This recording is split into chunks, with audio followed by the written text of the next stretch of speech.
Hello, my name is Yewande. Welcome to Knitting the Blues. Welcome to anyone new just popping in. Really great to connect with you. And anyone who is a regular watcher here, just wanted to say a big thank you for coming back. It feels like it's been a while since we've interacted, but perhaps not. Anyway, I thought I've been away for about 2 weeks with work and I'm back home. And what I thought I would love to do is actually come on here and just have a little, come as you are, knit and chat session. I did one of these some time back and I really enjoyed it because it's chilled, it's casual. So I'm going to grab my knitting. I'm going to assume that you're grabbing yours if you're watching. Grab a project and settle in with me. I have a feeling that there's some people that watch, and these are maybe dear friends or family of mine that watch that may not be making anything while they're watching. So maybe you could learn, or maybe you could, I don't know, you could be tidying your house while you watch. There are obviously other things you could be doing while you watch. Anyway, it's nice to be here with you. And maybe you're making something. What am I making? Let's start there. I'm going to be working on, I'm making my poppy tea by PetiteKnit. And I would say I've made some good progress since I talked about this pattern on here. There's a sleeve missing on that side, but I've basically finished the body. It made for very good airplane knitting. I'm not going to talk plenty about this because maybe when I finish it, I'll say much more, but I've mostly knitted to pattern, except I did not do to be fair, anyone who can tell would see that this is not a folded over collar. I did initially do a folded over collar, and all that is, for anybody watching who doesn't know, is you basically knit the length of the collar and you knit it double, then you bend it over. And it gives for quite a polished finish. And PetiteKnit and many other, of course, pattern designers are known for that kind of very nice finishing that makes it almost look like it's store-bought. I picked up the stitches for the neck as instructed, and I didn't bother to count because I was lazy. And my reward for that was I had picked up too few stitches. So I picked up the stitches. I conscientiously knitted the folded over neckband. I folded the damn thing over. Oh my goodness, what an ordeal. Only to find that when I came to try it on, it just wouldn't go over my head. And I think, in the instructions, I feel like she said, pick up every stitch at the back and the front, and on the side, pick up every other stitch or something, or pick up 2 stitches for every 3 or something like that. Which I did, but I, in the end, had to pick up every stitch. So anyway, of course, I ripped it out, and I quietly decided that I will not be doing a folded over collar. It was okay. I mean, it was nice when I'd finished it and kind of cute, but it felt thick to me. And I'm knitting this in fingering. I haven't said I'm knitting it in knock your socks off, Knotty Habit yarn. Really nice. It's merino and some nylon. Very soft, very good for, straight to skin, in this beautiful blue. And you would tell, okay, today is blue. Today at Knitting the Blues, it's all about blue. I'll talk about what I'm wearing in a moment. There's a story there. Anyway, I just didn't think it was worth it. For this one, I have done 2 folded over collars. I knitted the Lento sweater. I'll put the details. And that has a folded over. And I was trying to remember because I knit that early on and it was not so miserable. So I was like, why is this so hard? And I went back to the pattern. I even went back to the sweater to look at it. And I think the difference there is you start with the collar. You don't have to pick up the stitches. So you start with the collar and you fold it over immediately and then you do the rest of the sweater. It's a raglan and whatever, for whatever reason that I might not know because I'm not super, super knowledgeable about, pattern writing and how the techniques. that's much easier. Whereas for this pattern, you come back and pick up the stitches and then do the folded over. Whereas for that pattern, you start with the neck and you fold over immediately, and then you knit the rest of the sweater. And for some reason, that made it easier. That would have been the second or third sweater I knit, and it was painless. This was, I cursed many times while I was doing it. Now, so bless you, people who did it. Don't judge me for not doing it the second time round. I just thought, it's fine. I thought it's fine, and I think this is fine. I don't mind it. I don't mind it. I really don't mind it, and I've tried it on and it fits and it's sweet, and I think it's okay. And so, of course, I then, of course, that means that I haven't done it for anything else either. So, and I wondered then, I then had to wonder how to bind off, because obviously that bind off is, so I bound off here in pattern, knit one, purl one. I bound off for the bottom, just normal, just bound off every stitch normal, not doing it in pattern. And it makes this, it makes this very, it makes this kind of sweet line that looks like a braid. It's not a braid. It just makes it it looks like a whole like horizontal series of what is that? Of stockinette, like a braid almost. I like it, and I think it's fine. I'll be tucking a lot of that in anyway. And then I started on the sleeves. Picked up for the sleeves. And I'm just knitting away. As you can see, I'm not making the short sleeve.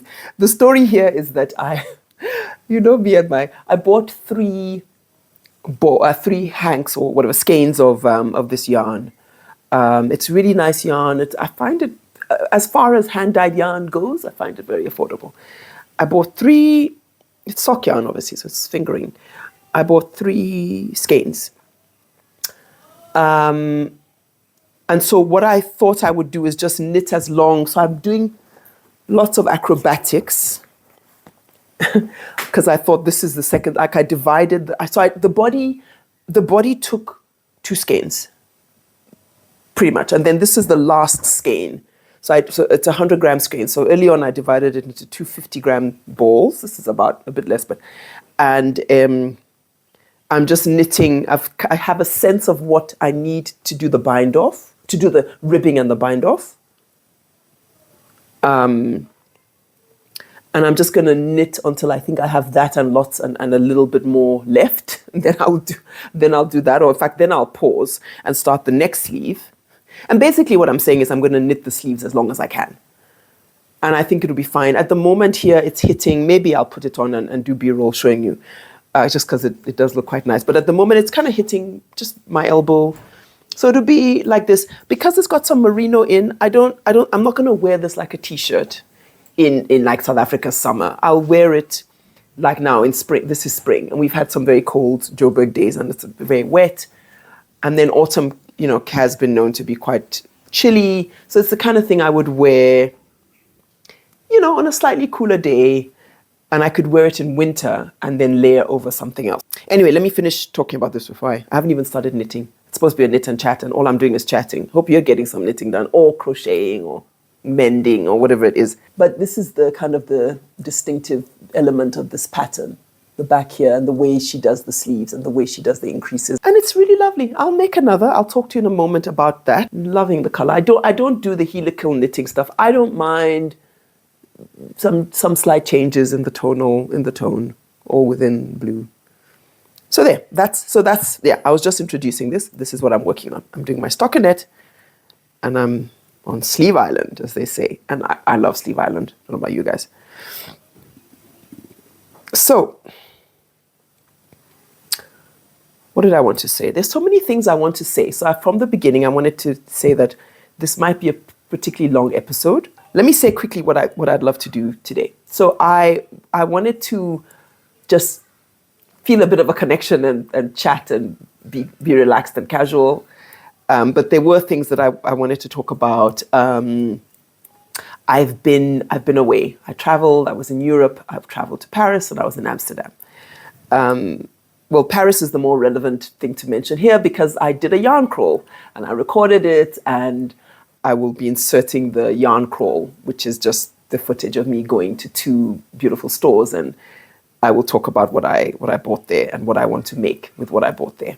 I also want to talk about Make It Pink in October and in November, because October's pretty much nearly over and I feel like I've been away kind of, and I have made some updates to my Ravelry page for this community. I've now called the page Knitting the Blues, and it's so that I don't have to make like a new Ravelry page for every single make along, because that's a bit much. So if you're interested in making it pink, hashtag Make It Pink, you can go onto the Ravelry page. There's a link below where you could go onto the Ravelry page and join the make along, and we'll be posting there, or you're welcome to post there. I've posted nothing there because did I post?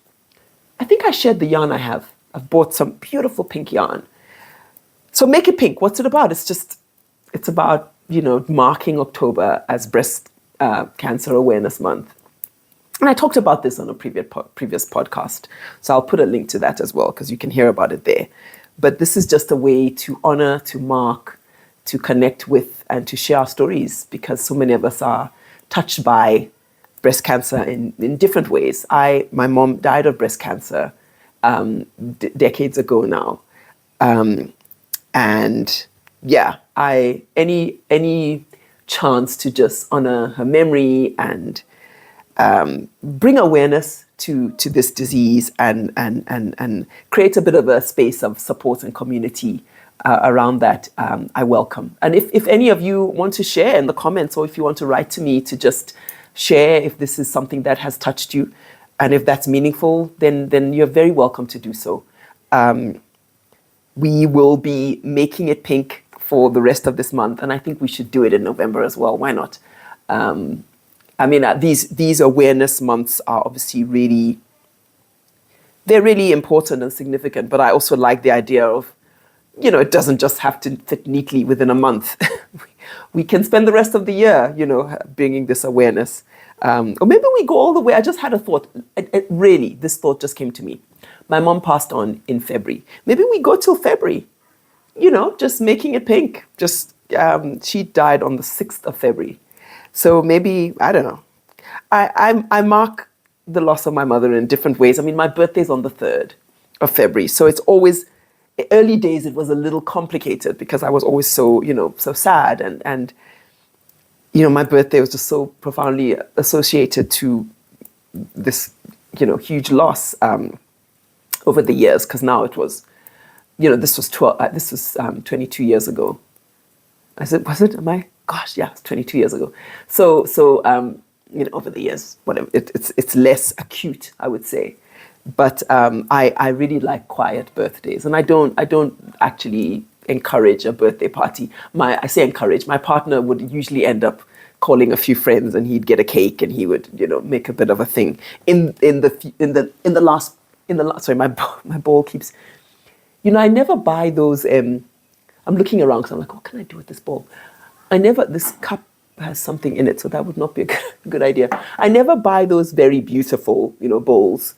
And I always try and hack it by, finding a jar or something. But all my jars are downstairs and I don't want to break the flow. So I'm going to put that there. I've just stuck it, I've wedged it somewhere, and I think it'll be fine.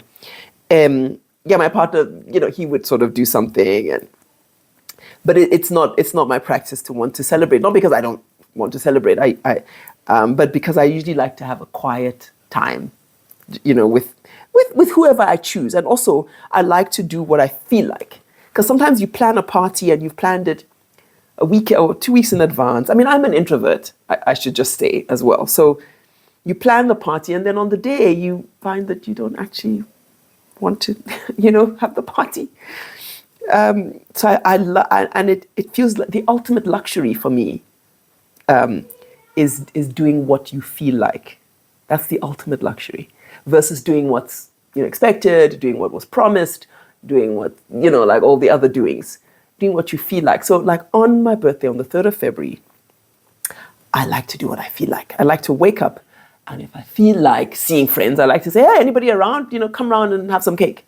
Or if I feel like going for like a long walk somewhere and I happen to be, then do that. I love this idea of doing what I feel like on the day and not having planned anything and not feeling obligated to celebrate in any particular way, but to celebrate in the way that I feel like. Anyway, gone way off on a tangent, but that's what Knit and Chats are all about, isn't it? So anyway, I invite you to make it pink with me. I really want to talk about the yarn, since I'm talking about Make It Pink. But to talk about the yarn, I have to talk a little bit about Paris. And I didn't want to stick I wanted to stick the yarn crawl, at the end of the episode in case people aren't interested in the yarn crawl. But anyway, so firstly, I do need to say I had a meal at a place called Bajum. And they gave me this free bag. The young waiter picked up that, I was taking some footage, and he picked up that he was like, what did he ask me? Did he say, are you an influencer? I was like, oh God, no, I'm not an influencer. But I said I had a podcast, and he said, oh, I'm going to follow you. And I said, it's a knitting podcast. He was still super enthusiastic. It was this wonderful, I think it was a Korean food place. And it was near one of the yarn places I went to, which was Little Weasel. I went to Little Weasel. And so he gave me this bag, and I thought, how nice. And it's become a project bag. You know my style. So since I'm talking, let me just start with this yarn.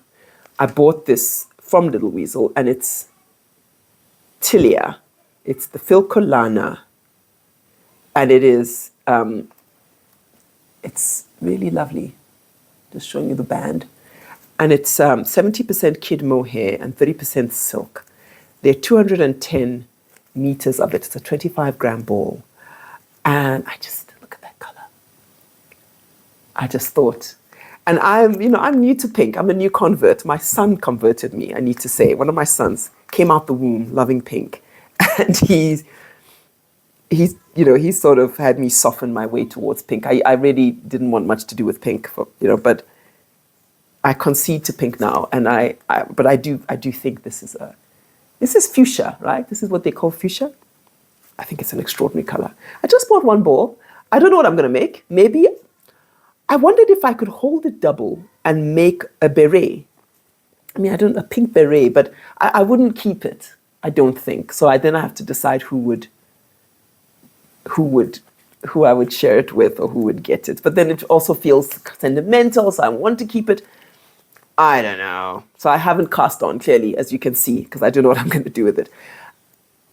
There are other things I could do with it.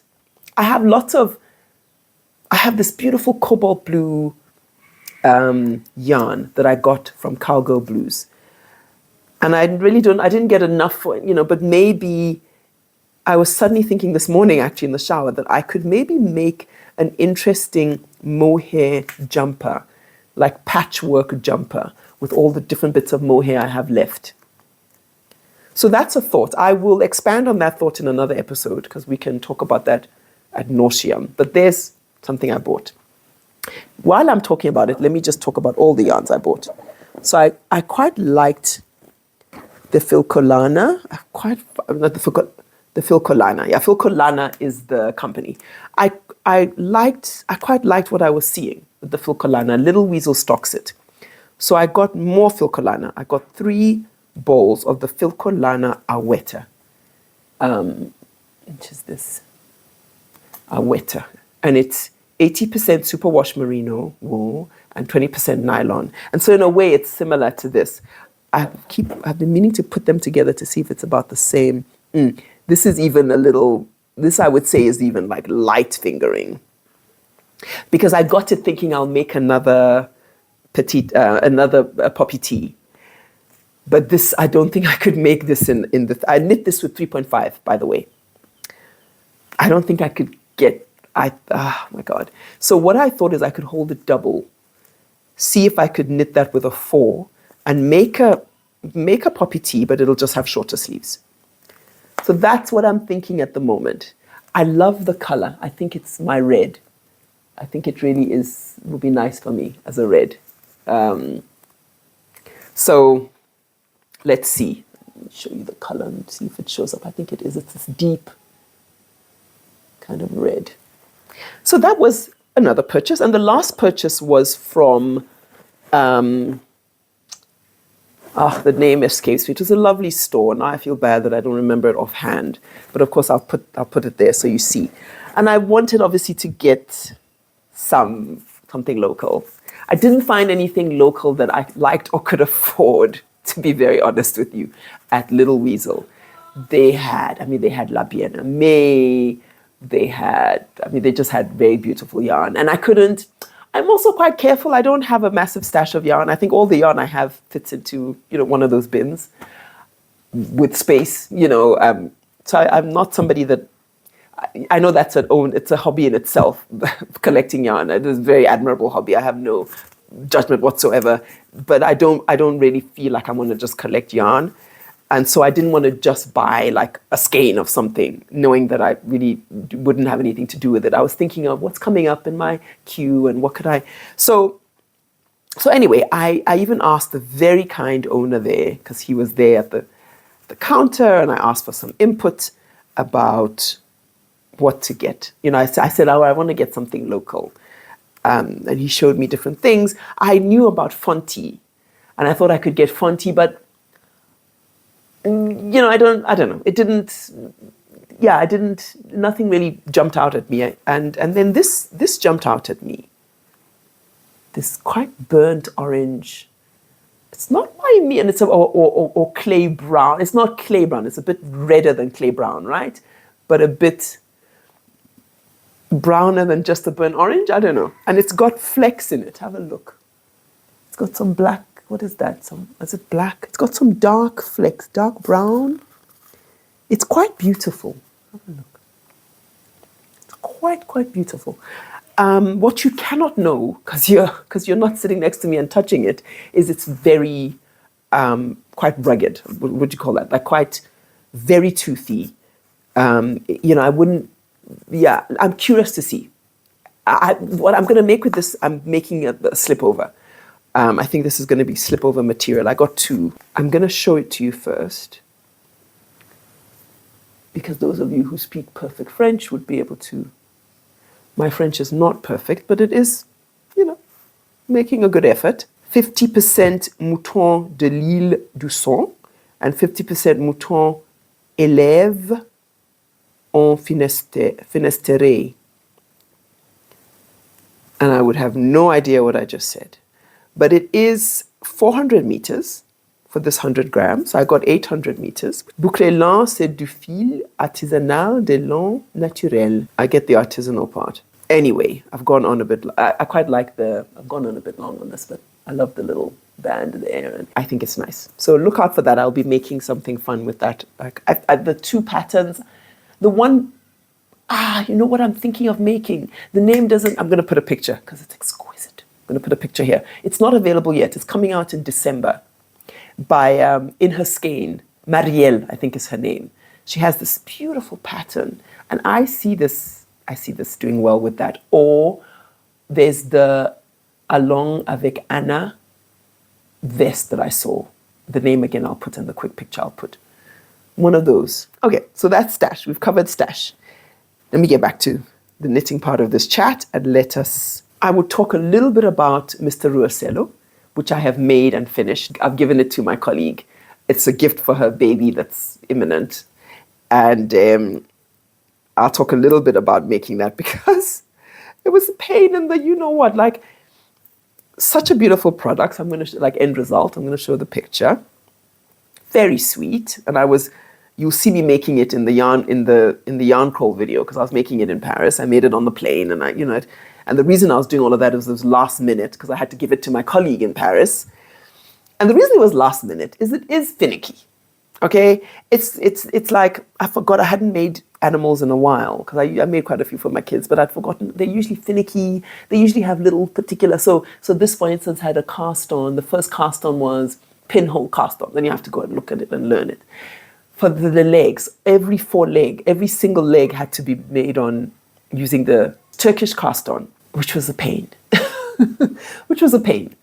And little sticky legs, and it's 4 little stitches, and you're busy making it in the round with it. It's fussy.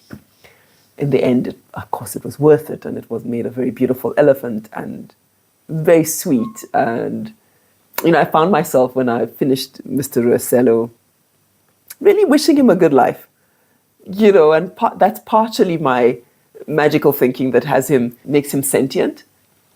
And that's partly, I guess, as a maker or whatever, as a knitter, when you make something, you want to know that it will be loved and that it's not going to find itself living at the bottom of a cupboard somewhere. I hope the little one, I think it's a little girl she's having, I hope she likes him. So that was that. I recommend the pattern. It's a free pattern. It's by a Ukrainian designer, and it really is lovely. But just be ready. Ooh, getting a bit chilly. I might put a sweater on. After I talk about this, I might put a little sweater on. It's a cold day here.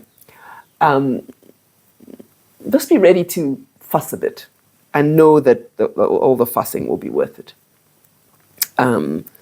Okay, then before we get to the chat, there is something I want to chat about, and I thought I would also do another. I'll grab my my tarot and do a reading. That can be a little feature of the Knit chats, that I do a tarot reading.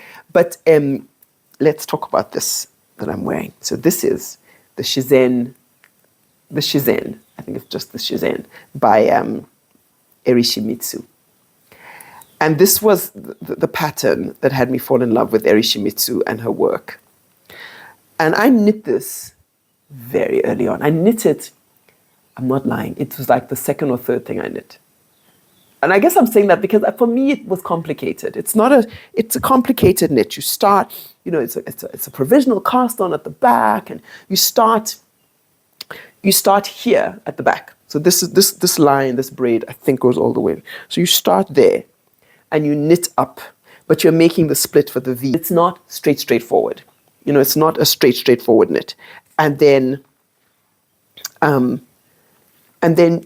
she has you knit from two balls. I think now I might be skilled enough, because I remember seeing in the pattern when I looked at the project pages, somebody said, "Oh, I didn't do the two balls thing. It's too finicky." But this thing was like baptism of fire. If you want to laugh, you can go and look at my project page, because I wrote a lot about it. I made so many mistakes. I had to fix things. What was the other thing that happened with this? This was like, so this is also made out of, this is merino. It's not got no nylon. It's just merino. It's fingering. And it was one of my first purchases from Naughty Habit. When I went and saw her in the market, this is one of the ones I just saw hanging. It was this deep blue. Some of it has, in the first watch, a bit of that blue goes off, but it still, retains this beautiful blue color. And I just thought, oh my God, what is that? And I have to have it. And it's the first time. I had just recently bought my ball winder, and just recently bought I just recently bought my, what do they call this damn thing? What do they call this? You know what I'm talking about. Swift, my Swift. And I don't know, I made a mess of it. This thing got so tangled, this yarn.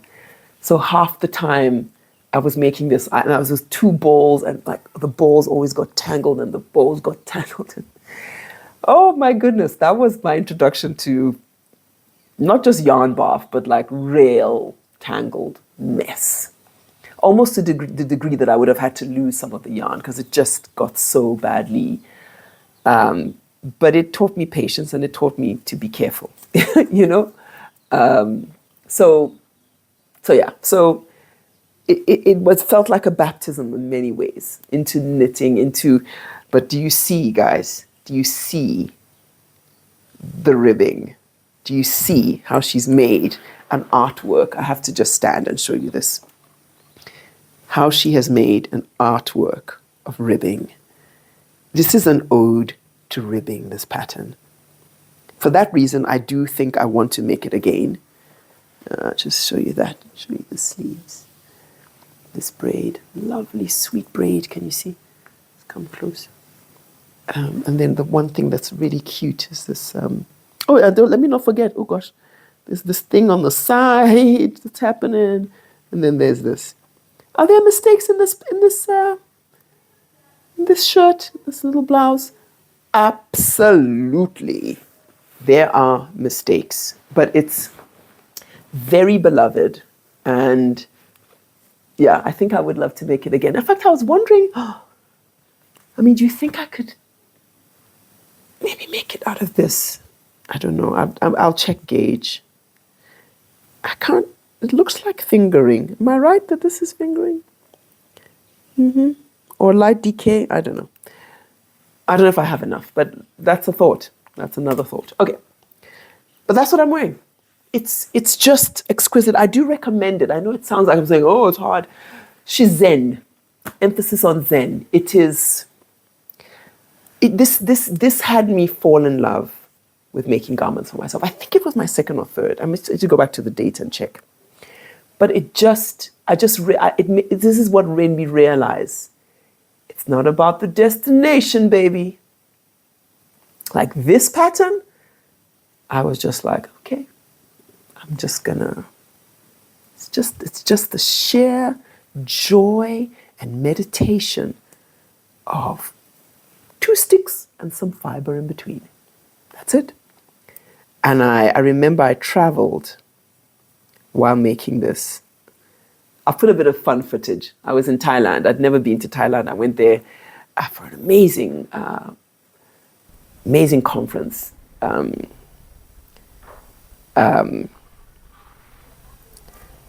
AWID, if you know, you know. But I'll put a little note about AWID and the conference. Super inspiring and amazing. That was at the end of last year. And because I never go anywhere, my partner said, take a bit of time. It's Thailand. He lived in Thailand in another life before I met him.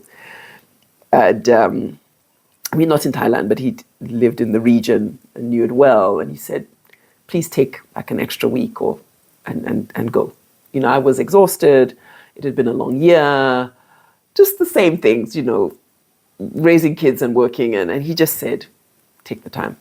To his credit, he can be quite lovely. And he paid, you know, for me to go to a little spot, nothing fancy. Like I said, I don't want some, you know, I just want to be near the water, I said to him, somewhere quiet. And he knew he knew a friend who's local there. And so they gave him a nice recommendation of a place that, you know, it's always nice that locals go there. You know, it's not like a tourist spot, it's a local spot. And he was right. Like it was a very, I don't even remember the name now. I'll put the name if anyone's interested, because I do recommend where I stayed. Simple and nice, friendly people, not OTT in any way. And the sea was literally across the road. I could just cross the street, a rather short street, and be in the sea.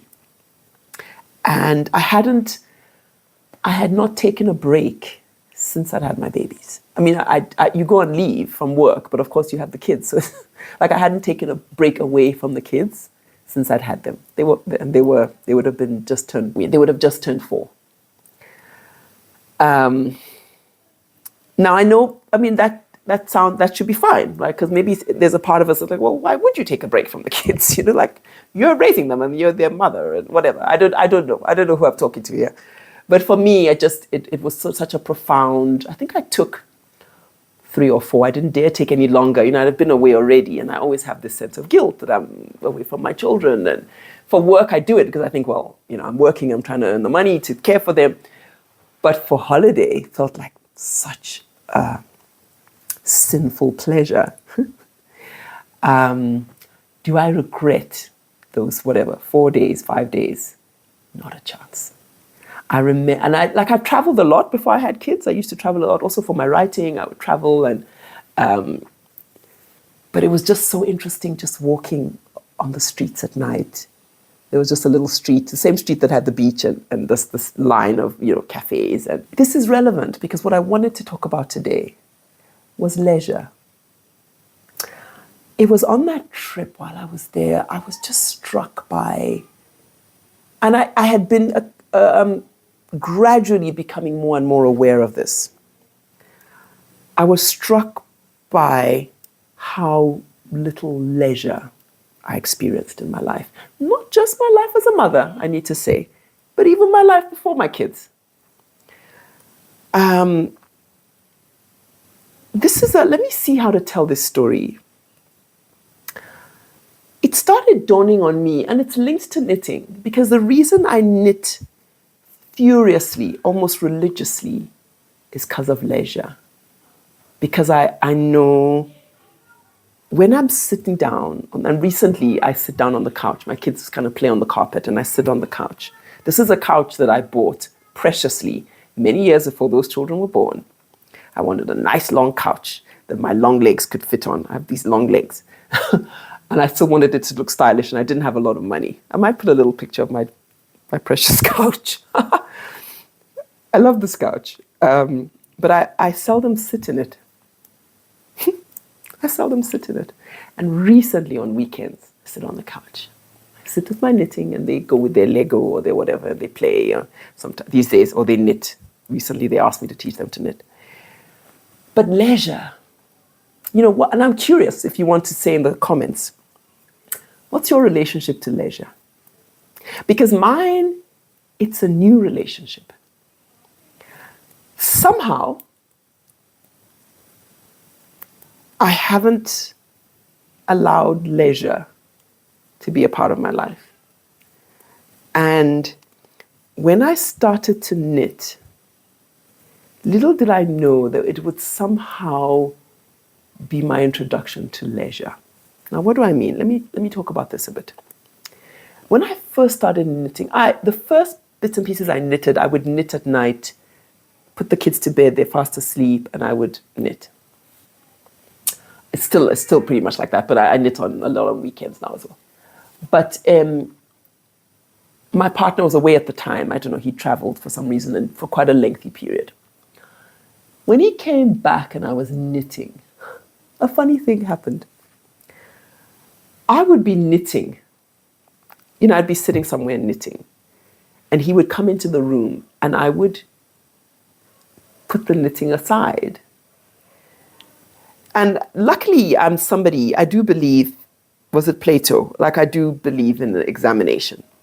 The unexamined life is not worth living. I tend to be, if you've picked up on that already, and you have the regular viewers, I believe in examination, particularly self-examination. And I'm not currently in therapy, but I have been in therapy in the past for different reasons and at different times. But any kind of examination, inspection, I participate in. Maybe it's a diary, maybe it's a conversation with a friend, maybe it's a walk, maybe it's meditation. Whatever has you pause and consider. And so, of course, I paused and considered, because I'm like, why? I was like, what is that feeling? It's guilt. Why am I guilty? And there's something about him finding me doing what in my head was like doing nothing. Like it was frivolous. This is early days. This is early days, guys. So this is a good year ago, easily. And then, because my partner himself doesn't mind a bit of examination, of course, I said to him, you know what's funny? I've noticed that I feel a little guilty when you come into a room and you see me knitting, and that I put it aside, and I feel like I shouldn't be sitting there. I should be, I don't know. And this is really ridiculous, guys, because, and my partner laughed his head off, because of course he has zero expectations. But the thing with, they say you find the right partner in life. My joke about my partner is he will teach me to relax and I will teach him to work. Between the two of us, I'm certainly the more, you may have picked up, I'm certainly the more, I want to say efficient, but that just sounds a bit unfair. But I'm the more kind of work-minded, work-oriented person. And he likes to relax. He's very good at relaxing. And I'm half joking, but I'm also not being facetious. I really think I need to learn to relax. And so these were just the quiet thoughts gathering and conversations I'd had with him. And his main comment was that is hilarious, because firstly, he sits and plays his game. I mean, he's a big chess player, or he's doing these. This is his leisure, and here I am. Fine, it's leisure, but it's also damn useful, because I'm making something. I'm making him a sweater, or me a sweater, or the kids a pair of gloves, or a hat, or it happens to be a very useful hobby to have. So he just thought that was hilarious, because how is it? And then on top of it, he's just like, and you work so hard all the time. Like, how could you not see that it's okay to sit and have a moment? So I from that point, I started being a student of leisure as a practice. Let's look up the word leisure. I'm such a geek, right? But let's look up the word, because I was just thinking to myself, I was going to say leisure. I was going to say, for me, leisure is stopping. Like stopping work and doing something else. Leisure, the noun. Time when one is not working or occupied. Free time. Interesting. Oh, I like this one. Use of free time for enjoyment. Another one. Opportunity afforded by free time to do something. Just to help us understand what we're talking about here. Sorry, it keeps getting hot and cold, or is it me? Maybe I'm the one that keeps getting wink, wink. So at that point, I then got very interested in leisure. And I associated, this became my practice for leisure, my practice for enjoyment, my practice to step away from my paid employment and to do something that just brings me an immense amount of joy and relaxation, and satisfaction and pride. When I was on this holiday, I thought a lot about leisure. I thought about how little of it I did. It really struck me. I got excited about becoming a student of leisure and being deliberate. I think it was on that trip that I said, okay, 2025 will be my year of leisure. I mean, now we're almost at the end of 2025. Has it been a year of leisure? It's been a year of knitting. And I feel, I mustn't knit too long before I realize I must stop and do but and I think it's political. I really do. I think particularly leisure for women, maybe leisure for carers, with leisure for mothers.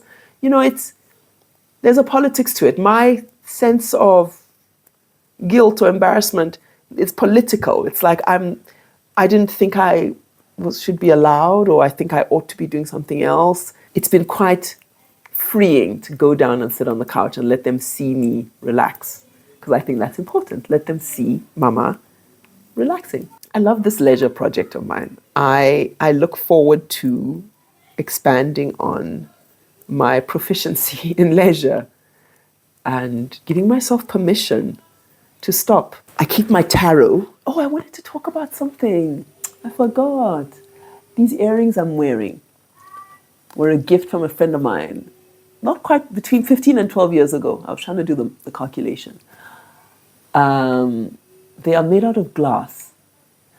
A friend of mine who's a glass artist, hi Rebecca, in case you're watching, I don't know if she watches, she's got a little girl, she probably doesn't watch, and they're beautiful, and I just wanted to give a shout out to somebody making beautiful glass earrings.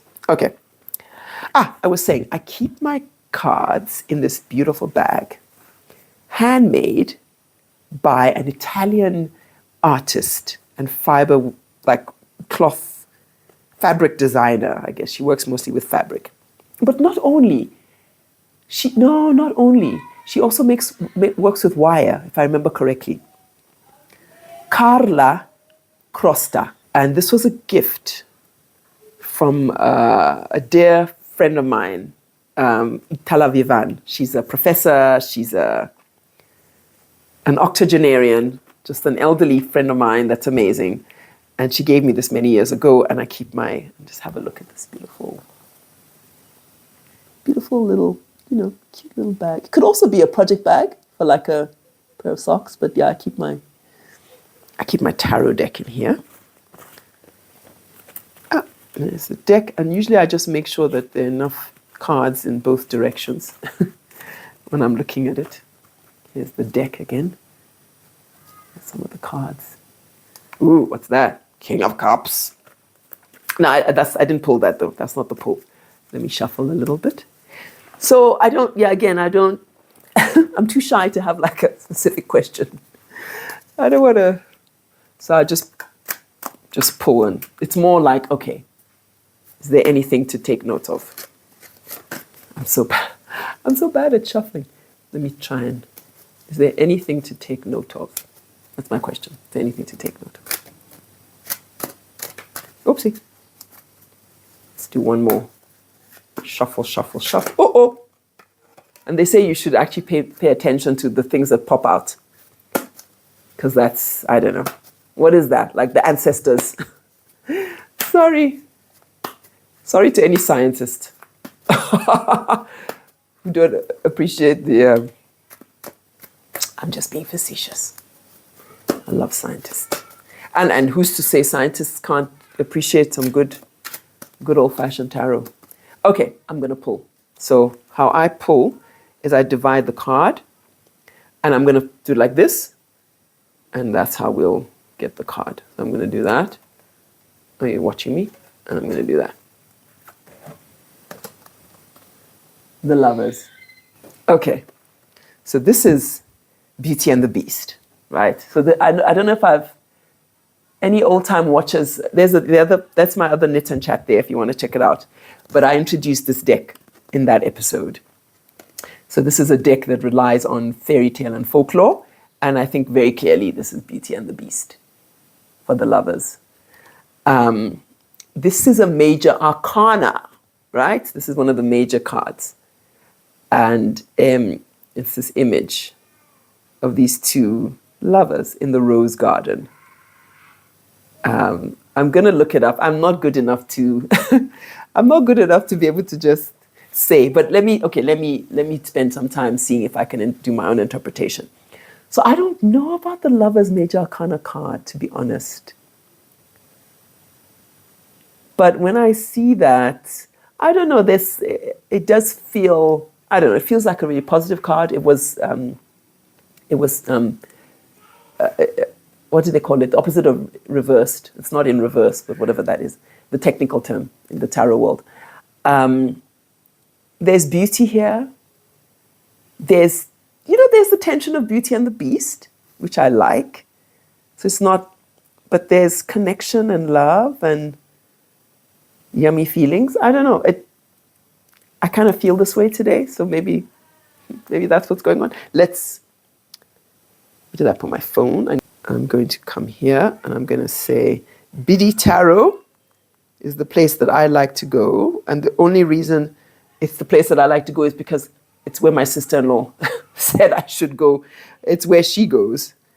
And so I trust her. She's an expert at tarot reading. She's given me a few readings in the past. We thought it might be fun, actually, if we end up being in the same... She doesn't live in South Africa, but if we end up being in the same place, we could have a show, like a podcast episode, and okay, wait, so I'm searching for the Lovers, and we could do an episode together, where she does a reading, although that's pretty intimate to do that live. I don't know about that, not live, but do it. And the Lovers Tarot, the Lovers. Okay, so this is Biddy Tarot. I might put a little picture of what I'm looking at just so you can see it too. So the Lovers Tarot card meaning. So upright, that's the word I was looking for. Love, harmony, relationships, values alignment, choices. I love that. So her card shows a naked man and woman standing beneath the angel Raphael. Oh wow, whose name means God heals and represents both physical and emotional healing. Okay, I didn't. The angel blesses the man and woman and reminds them of their union with the divine. How interesting. They're standing in a beautiful fertile landscape. So remember I mentioned the roses are growing in the picture that I had. And there's a tall apple tree. In mine, there's this castle that's tall. So the serpent and apple tree represent the temptation of sensual pleasures. Okay, in mine there are 12 birds in the background. Are there? No. Are there 12 roses? 1, 2, 3, 4, 5, 6. Yeah. 1, 2, 3, 4, 5, 6. Okay, no. I'm looking for connections that aren't there. But let's move on to the actual meaning. Okay, the Lovers upright. In its purest form, The Lover's card represents conscious connections and meaningful relationships. The arrival of this card in a tarot reading shows that you have a beautiful, soul-honoring connection with a loved one. Ooh, yeah, thank you. You may believe you have found your soulmate or life partner, and the sexual energy between you both, okay, I'll edit that out, goes way beyond instant gratification and lust to something that is very spiritual and almost tantric. While the Lover's card typically refers to a romantic tie, it can also represent a close friendship or family relationship where love, respect, and compassion flow. The Lovers is a card of open communication and raw honesty. Let's see what else they say here. Given that the man and woman are naked, they are both willing to be in their most vulnerable states and have learned to open their hearts to one another and share their truest feelings. That's lovely. Another part of this says, on a more personal level, the Lover's card represents getting clear about your values and beliefs. You are figuring out what you stand for and your philosophy. Having gone through the indoctrination of the Hierophant, you are now ready to establish your belief system and decide what is and what is not essential to you. I love that. At its heart, the Lovers is about choice. The choice about who you want to be in this lifetime, how you connect with others, and on what level, and about what you will and won't stand for. Wow. And the last paragraph, I'm not reading everything because it's quite a long write-up, and I'll put a link so that you can go and look if you want. But the last paragraph says, finally, the Lover's card encourages you to unify dual forces. That's so interesting. You can bring together two parts that are seemingly in opposition to one another and create something that is whole, unified, and harmonious. In every choice, there's an equal amount of advantage and disadvantage, opportunity and challenge, positive and negative. When you accept these dualities, you build the unity from which love flows. I am going to say bye now. I want to say thank you. I've had so much fun just sitting and talking. I think I'll do more of these. I don't know if they're popular. I think they're quite long. Nobody has time. Well, nobody except knitters. We have time, right? I mean, if you're making something, anytime I pick something like this, unless I'm talking to my partner or I'm sitting with my kids, I'm watching another knitter. So, I don't know. Make time. Create some leisure and watch my podcast. No, kidding. But I saw this out of the corner of my eye, and I thought, oh, that's nice. So I'm going to put it on as I say goodbye. Although it's going to bother it's a good idea, but it's going to bother my thing. Look at that, because I love the contrast blue. And no, I was just saying thank you. Thanks for listening. Thanks for making this a space, because it's not really a space without you there, engaging, commenting, talking to me through the chats. Come on to the Ravelry group, because we can share pictures there of our work, and the chat is a bit different. I'm learning how to navigate Ravelry's technology, but I think we could probably connect even more there. Just thank you. And I wish you a great rest of your day. And I hope you pop back again. I post every Thursday evening. I call it my Nitty Puza Thursday. And if you wonder what that is, check out this episode to find out more. What the heck is Puza? Well, it's a Xhosa word. I think it's a Zulu word. And yeah, watch the episode to find out. But for now, I'll say goodbye. Cheers.